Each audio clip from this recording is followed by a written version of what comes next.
Hello friends, कैसे हैं आप सब। मैं अतुल्य निमाई दास अनलॉक न्यूमरोलॉजी के बिहाफ पे आप सभी का बहुत बहुत स्वागत करता हूं इस वीडियो में। वैसे तो टाइटल देखकर आप समझ ही गए होंगे कि हम आज किस टॉपिक के बारे में बात करने वाले हैं। बहुत ही इंपॉर्टेंट टॉपिक है एक्चुअली ये, क्योंकि पिछले काफ़ी समय से मेरे पास बहुत सारे ऐसे क्लाइंट्स आ रहे थे, स्पेशली यूथ, जो ये जानना चाहते हैं कि हमारी शादी कब होगी, कौन से साल में होगी। तो मैं उसको कैलकुलेट करने का तरीका ही बता दूंगा। जी हाँ, उसको कैलकुलेट करने का तरीका है एक। आप घर पे बैठ के आराम से उसको कैलकुलेट कर सकते हैं कि आपकी शादी कौन से ईयर में होगी। जो लोग जिनकी शादी हो चुकी है वो भी कैलकुलेट करके देख सकते हैं कि क्या ये जो बताने वाला हूं, इसके अंदर जो टेबल में बताऊंगा आप, वो सही है या नहीं है। और देखिएगा 95% सही निकलेगा। अब शादी का साल निकालने से पहले हमें दो चीज़ें समझनी होगी। पहली चीज़ हमारा ओरिजिन नंबर, दूसरी चीज़ हमारा पर्सनल ईयर। लिख लीजिए चाहे तो आप, वैसे कॉपी पेन लेके बैठिए, ठीक है, तो आप उसको पूरा टेबल को बना सकते हैं, वो आपके काम आएगा, हमेशा काम आएगा। कोई और भी आपसे पूछेगा तो आप उसको भी समझा सकते हैं, बता सकते हैं, ठीक है जी। तो सबसे पहले हम बात करते हैं ओरिजिन नंबर की। इसको कोई लोग ड्राइवर भी कह देते हैं, ड्राइवर नंबर कह देते हैं, कोई लोग साइकिक नंबर कह देते हैं, कोई प्राइमरी नंबर कह देते हैं, ठीक है, हम बात करेंगे। तो हम इसको ओरिजिन नंबर कहते हैं। ओरिजिन नंबर क्या होता है? फॉर एग्जाम्पल किसी की डेट ऑफ बर्थ है, फॉर एग्जाम्पल 15 फरवरी 2011, ठीक है, 15 फरवरी 2011। तो ओरिजिन नंबर क्या हुआ? ये जो डेट है, जिस डेट पे हमारा जन्म हुआ है, जिस डेट पे हमारा जन्म हुआ है, वो ही प्राइमरी नंबर होता है, वो ही ओरिजिन नंबर होता है, वो ही ड्राइवर नंबर कहलाता है। अब ये जो 15 है ये डबल फिगर में है, तो इसको सिंगल फिगर में ले जाना होता है। तो 1 + 5 = 6। तो ओरिजिन नंबर क्या हो गया? 6। मान लीजिए यहां पे 25 होता, या यहां पर 23 होता, या 22 होता, या और कोई भी डिजिट होता 12 डबल फिगर में, तो हम उसको क्या करते? ऐड कर देते। 1 + 2 3, 2 + 5 7, 2 + 3 5, 2 + 3 4। तो ये ओरिजिन नंबर कहलाते, ये ओरिजिन नंबर कहलाते, ठीक है। और अगर सिंगल डिजिट में है, मान लीजिए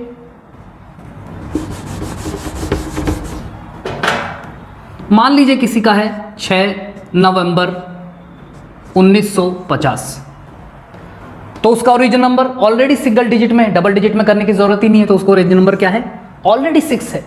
किसी का मान लीजिए 2 फरवरी 1950, तो ओरिजिन नंबर क्या हो गया? 2 है, ऑलरेडी सिंगल डिजिट में, तो सिंगल डिजिट में ले जाने की जरूरत है ही नहीं। तो ओरिजिन नंबर, अब आपको पता चल गया ओरिजिन नंबर क्या होता है। अब आप अपने डेट ऑफ बर्थ लिखिए और उसमें नीचे लिखिए ON ओरिजिन नंबर = और उसके आगे आप अपना लिख लीजिए, ठीक है, ओरिजिन नंबर। आगे चलते हैं, ठीक है। ओरिजिन नंबर आपके समझ में आ गया, बिल्कुल क्लियर हो गया। अब हम बात करते हैं पर्सनल ईयर की। तो पर्सनल ईयर कैसे निकालते हैं?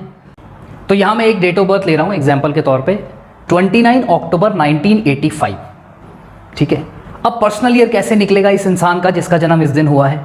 पर्सनल ईयर निकालने के लिए हमें इसकी और इसकी ज़रूरत होती है, इसकी ज़रूरत हमें नहीं होती पर्सनल ईयर निकालने के लिए। तो अब यहां से हम इसको मिटा देते हैं। अब यहां पे आएगा, कुछ आएगा, लेकिन वो क्या आएगा? वो आएगा हमारा प्रेजेंट ईयर।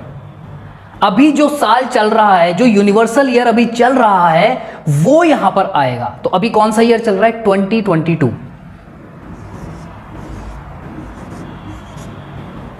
आ गए यहां पर। अब हमें क्या करना है? पर्सनल ईयर निकालने के लिए हमें ये सारे डिजिट्स ऐड करने हैं। 2 + 9 11 + 1 + 0 1 + 2 + 2 + 2 6 आ गया। और ऐड करेंगे 11 + 1 12 + 6 = 18। 1 + 8 = 9। तो ये जो 9 आया है ये है हमारा पर्सनल ईयर। एक और एग्जांपल लेते हैं, 4 अगस्त 2001। तो अब हमें 2001 की जरूरत तो है नहीं, ये उसका जन्म ईयर है, बर्थ ईयर है, बर्थ ईयर की हमें कोई जरूरत ही नहीं है। तो हम यहां क्या कर देंगे,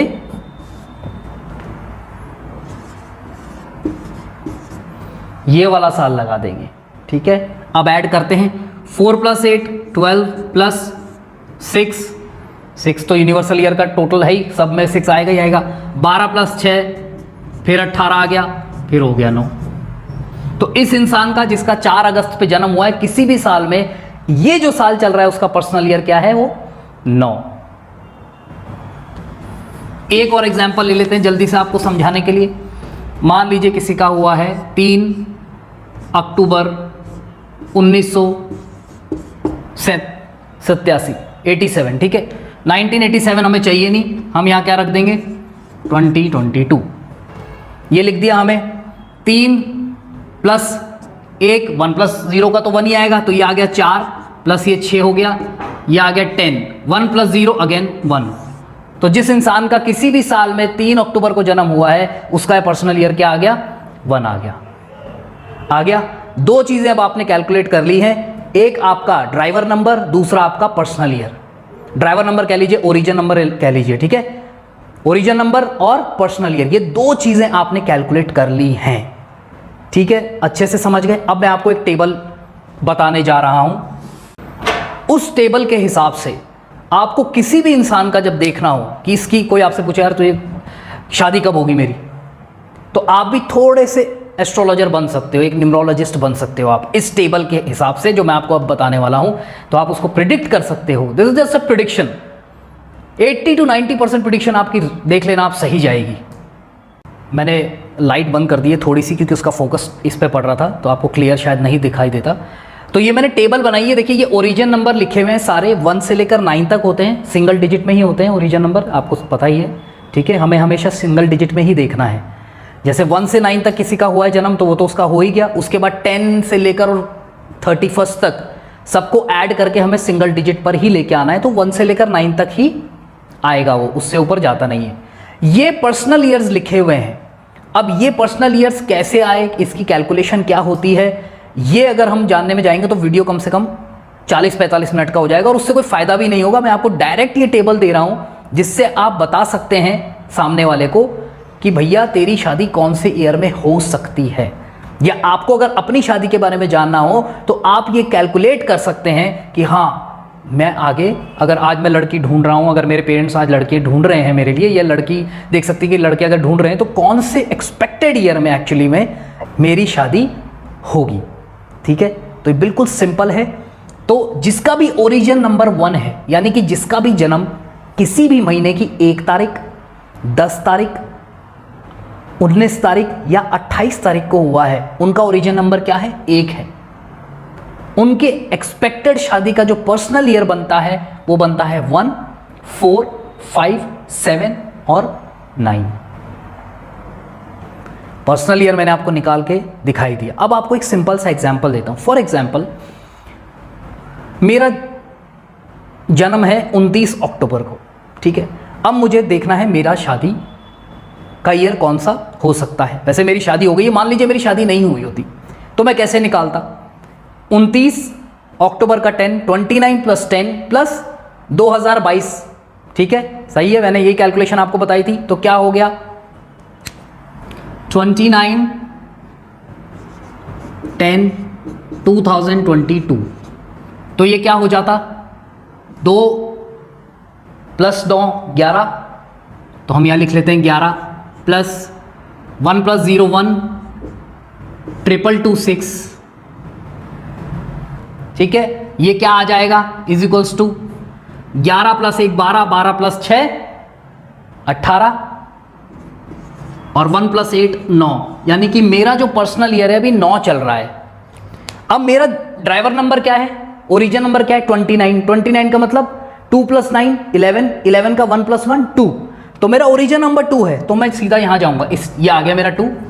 अब मैं देखूंगा कि मेरा पर्सनल ईयर चल रहा है 9, पर ये बता रहा है कि आपका एक्सपेक्टेड शादी का जो पर्सनल ईयर होना चाहिए वो होना चाहिए 1, 2, 5, 6, 8, पर मेरा तो 9 चल रहा है। पर अगला साल क्या आएगा मेरा पर्सनल ईयर? अभी 9 है तो अगला साल क्या आएगा? 1।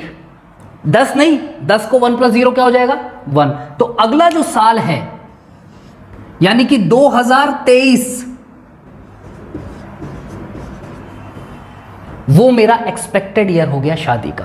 कि कई बार लोग कहते हैं कि यार मैं तो अभी 15 साल का हूं पर मेरा एक्सपेक्टेड ईयर तो चल रहा है 7, मेरा 3 जो है ओरिजिन नंबर है और मेरा पर्सनल ईयर अभी 7 चल रहा है, पर मैं तो अभी 15 साल का ही हूं या मैं तो अभी 15 साल की हूं, मेरी तो शादी अभी हो नहीं रही। तो उनके लिए ये टेबल नहीं है। ये टेबल तब स्टार्ट होगी काम करना या तो जब आप शादी करने का सोच रहे हैं या जब आपकी शादी हो रही होगी, उस टाइम पे आपको ये चेक करना है। अभी चेक मत करो।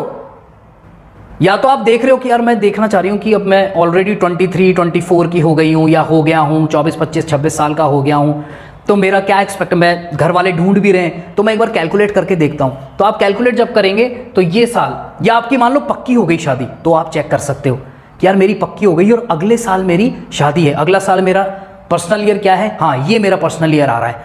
तो ओरिजिन नंबर के हिसाब से आप देख सकते हो, हाँ यार इसमें दिया हुआ है। तो आप देखेंगे 80 to 90% केसेस में क्या होगा, आपको दिख जाएगा कि हाँ मेरी तो शादी इसी साल में, इसी एक्सपेक्टेड पर्सनल ईयर में होने वाली है। तो ये बड़ा सिंपल सा टेबल है, आप चाहें तो इसको आप अपने पास उतार सकते हैं। ये एग्जाम्पल है, इसको आप ले सकते हैं तो आपको और समझ में आ जाएगा।